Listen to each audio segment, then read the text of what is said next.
up, you guys? Welcome back to my bookish world. I'm Alex, and today I'm gonna be doing something super exciting. I'm gonna be doing the Fine Line book tag. So this was originally created by Miss Richards Reads, so I'll go ahead and link their channel below. But basically, I'm doing this because on Wednesday, September 15th, I'm seeing Harry Styles in concert on his Love on Tour in St. Louis, which I'm really excited about. And I figured this would be a great time to do this tag. Honestly, I didn't know if this tag existed. I was just really hoping it would, and it does, so yay.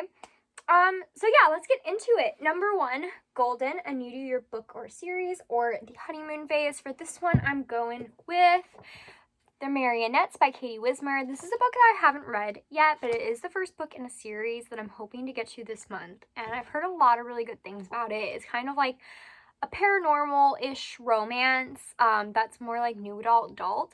So I'm really excited for this, and I think if you love like books like, or I've heard if you like books like Twilight, but you're, older, you will probably adore this. So I'm really excited to get into it. Number 2, Watermelon Sugar, your favorite smutty book. For this one, I'm going with Take a Hint, Danny Brown by Talia Hibbert. This is a pretty recent read. I haven't even reviewed it yet, but yes. Even though I gave this like 4 stars, I definitely think that the smut in this was... My dogs are barking at nothing. I think the smut in this was just so good. And I'm so excited to read the last book after A.G. Brown. I think so far this one is my favorite over Get a Life, Chloe Brown. So yeah. Number 3, Adore You. A happy, upbeat book character that you adore. For this one, I'm going with You Should See Me in a Crown by Leah Johnson. This book, this cover just radiates good energy, and I love it. I love this book so much. I read this last year. It was one of my favorites. It was a debut. I've already read her second book, which isn't as happy, but this one, I mean, female romance, happy girl, except being able to come out. It's just such a good book, and it gives me all the happiness. Number 4, Lights Up, a book that let you know it is okay to be yourself, led to self-acceptance. For this one, I'm going to go with Honey Girl by Morgan Rogers. This is a debut that came out this year. I was lucky enough to read an e-arc of it through NetGalley, so thank you to publishers. But this was a book that I think I needed at the time because I was definitely going through a lot where I was like stressing about graduation, graduating from college, and like not knowing what my next steps were. And this character, while our situations are very different, she's a Black gay main character, and she is 28, she's getting her PhD, and she really does not feel like she knows what she wants to do. I related in the not knowing what to do and kind of feeling lost, and so I definitely think this is a book that let me know that like it's okay to be where I am and still figuring things out, because like if Grace can do it, so can I, and I'll forever be grateful to this book. Number 5, Cherry, a book that has stuck with you. For this one, I'm going to go with Speak by Lori Halse Anderson. This is really bright. I don't know how to hold it. But I've reread this book so many times at this point, that, yeah, it's just one of those books that I think I will always love. I will say that there are plenty of, maybe like, I'm sure there are some stuff that are problematic because this was published in the 90s. It has to deal with sexual assault and rape. But it's just one of those books that I've loved, even though that the main character goes through something that I haven't personally gone through. I think there's something so incredibly important about this character going through something so difficult, but being able to speak up, and I think that's what's really stuck with me, is the learning to speak for yourself. So, yeah. Number 6, Falling, a book that broke your heart. Look, if I can find a book that makes me sob as much as this one does, I'll talk about it. But The Prophecy by Jennifer L. Ehrmantraut is the last book in her Titan series, which is a spinoff off of her Covenant series, following the guy who following one of the guys from the series. And I loved his character. He was already kind of a deep inherently flawed character. But this book is more of his life and kind of almost, what am I trying to say? Kind of his redemption arc at the same time. And I think not only is he, like, his redemption arc wonderful, I adore this book so much. And the ending broke my heart. I literally cannot tell you how much I sobbed. I sobbed so badly reading this book. I am surprised there are not tear stains on it. I need to reread this series at some point because I just want that feeling again of crying. Well, maybe not crying, but like that feeling of a book breaking your heart like that.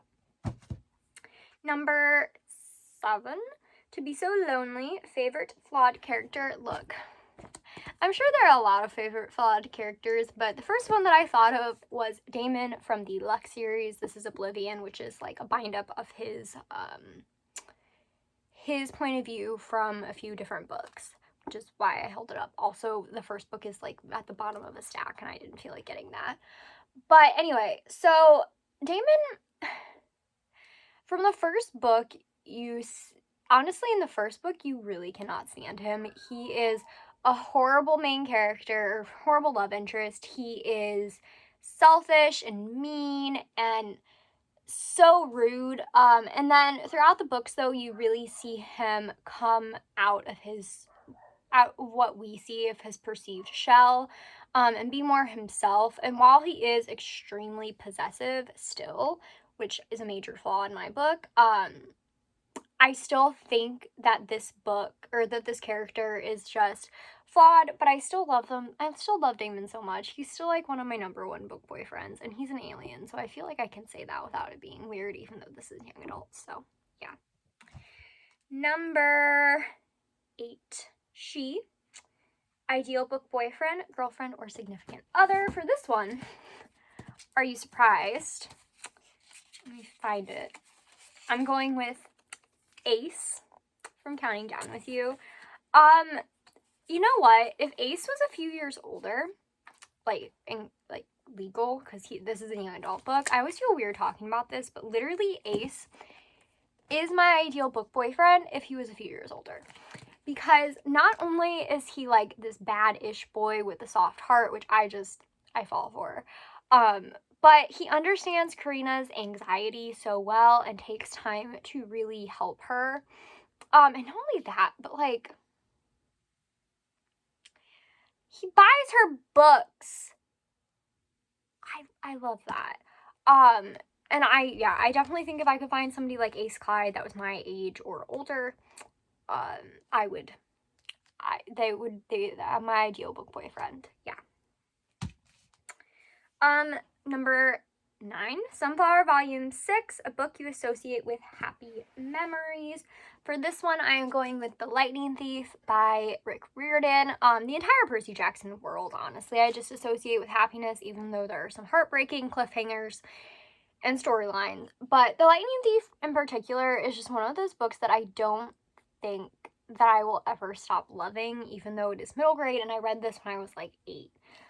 It's just one of those series that I always will love. I always come back to. I literally just finished the last book in the Trials of Apollo series yesterday. So like, I've read a lot of books in this world, and I'm 22 now. So like, this series just means so much to me, and it's something that I definitely can look back on and just remember being really happy about whenever a new book came out. And then hang on.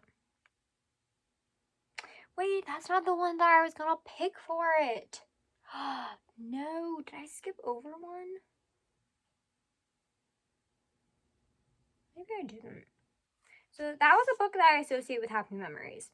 Candy Moon was a book that feels like home, a nostalgic read. I think I mixed these two up, but this definitely also is a nostalgic read and also makes me happy, so sorry about that. Oops.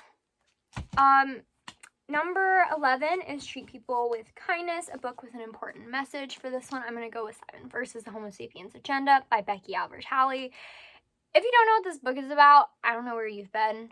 Read it. It's amazing. Obviously, trigger warnings for homophobia and forced outing. But this book while it's very lighthearted for the most part, there are really important messages about straight being the default and how awful it is for teenagers, and not even just teenagers, having to come out with their sexuality because straight is perceived as the default. And Simon's journey is just full on, like, I love Simon. And I think that the movie and the book both handle those conversations well. And then the last one is Fine Line, a book you love with a relationship that you don't like, or with a love-hate relationship. Now, this isn't necessarily a book that I love, but I love Becky Albertalli, who also wrote this. It wasn't my favorite book of hers, but I love Becky Albertalli and her writing. So I will say, Leah on the Offbeat had a relationship that I wasn't fully on, and I think a lot of people will agree with me. It just wasn't comfortable with how they perceived it and how they did it. So yeah, I don't have the book with me because I unhauled it because it wasn't one of my favorite books, and I try to keep most of my favorite books on my shelf. So yeah. So that's it for this video. Don't forget to comment, like, and subscribe for all my social media down below. That's Twitter, Instagram, and Goodreads. And I will see you guys next time. Goodbye!